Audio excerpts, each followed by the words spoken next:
সভাপতি মণ্ডলী কামাল বারাকাতুহু মুআজ্জাজ হযরত উলামায়ে কেরাম সুধী মণ্ডলী মুসলমান ভাইরা পর্দার আড়ালে আমার পর্দানিশী সম্মানিতা মা ও বোনেরা, আমরা প্রথমে আল্লাহ তাআলার শুকরিয়া এজন্য আদায় করি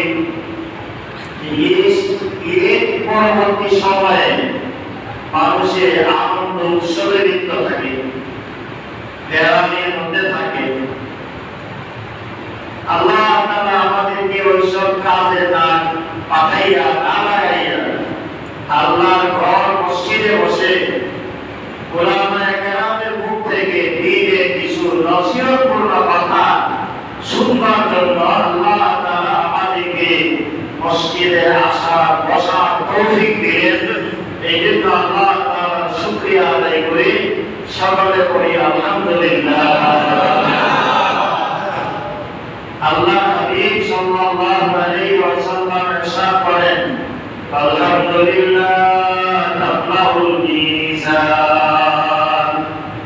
কেউ যদি আল্লাহ তাআলার নিয়ামতের কথা স্মরণ করে, আল্লাহর এই নিয়ামতের শুকরিয়া আদায়ের জন্য একবার আলহামদুলিল্লাহ পড়ে, আল্লাহ তাআলা তাকে মিজানের পাল্লা বড় সওয়াব করেন। সুবহানাল্লাহ। মিজানের পাল্লাটা কত বড়?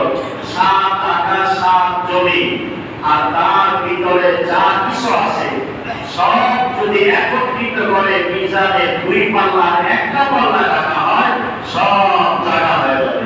সুবহানাল্লাহ।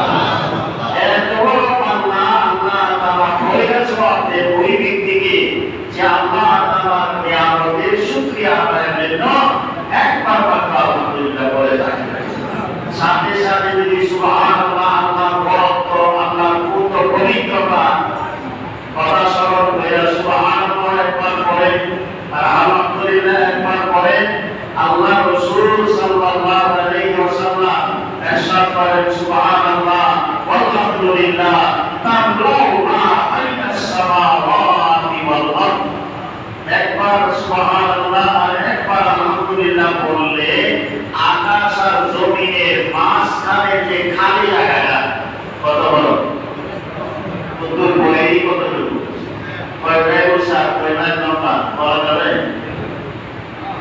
বিরাট বিশাল